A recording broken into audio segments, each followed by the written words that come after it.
அற்பமாக இருந்தாலும் முடிவு சம்பூர்ணமாய் இருக்கும் என்பதற்கு தாவீது ஒரு எடுத்துக்காட்டாய் இருக்கிறார். हमारे जीवन में आरंभ तो कमी होते भी अंतिम काल तो संपूर्ण होता है, इसके लिए दावीद एक उदाहरण है. ஒருவேளை இந்த இடத்துல வந்திருக்கிற தேவ ஜனமே, தேவனுடைய பிள்ளைகளே, உங்களுடைய துவக்கம் ஆரம்பம் அற்பமாக இருந்தாலும் நீங்களும் தாவீதைப் போல ஒரு வெற்றியின் நாளை சந்தித்து அறிக்கையிடுகிற நாட்கள் ஒன்று நெருங்கி கொண்டிருக்கிறது.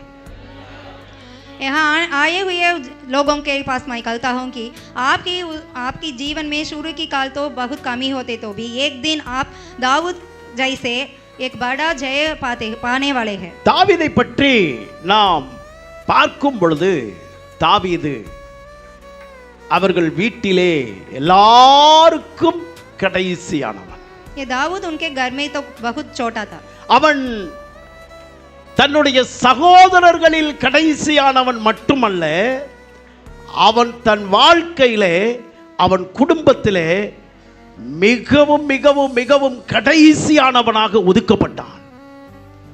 वो परिवार में भी भाई के साथ छोटा नहीं है, परिवार में भी सब कुछ सब हटा देते हैं सब विषय में. எத்தனை பேர் நீங்க இந்த வேளையில உங்க குடும்பத்தினரால், உங்களை குடும்பத்தில் உள்ளவர்களால் ஒதுக்கப்பட்டு, நிராகரிக்கப்பட்டு, அவமதிக்கப்பட்டு, புறக்கணிக்கப்பட்டு இந்த இடத்துல இருக்கிறீர்கள்? कितने लोग यहाँ परिवार के लोगों से अपमान पाते हुए यहाँ आए? அப்படியே உங்க வலது கரத்தை பரலோகத்திற்கு நேராக உயர்த்தி சொல்லுங்க. आपके राइट हैंड को परमेश्वर के पास और की उठा लिए. தாவீதை உயர்த்தினவர் என்னோடு கூட இருக்கிறார். दावीद को ऊंचा करने वाले हमारे पास के बताइए. அதே தேவன்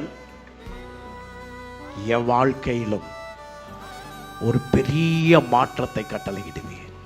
वही भगवान मेरे जीवन में भी एक बड़ा जय देने वाले हैं. நான் விசுவாசிக்கிறேன். मैं विश्वास करता हूँ. சொல்லுங்க, நாம பேசுகிறதெல்லாம் இப்போ நம்ம பேசிட்டு இருக்கிறோம், தேவனுடைய சமூகத்தில் இருக்கிறோம், தேவ பிரசன்னத்தில் இருக்கிறோம்.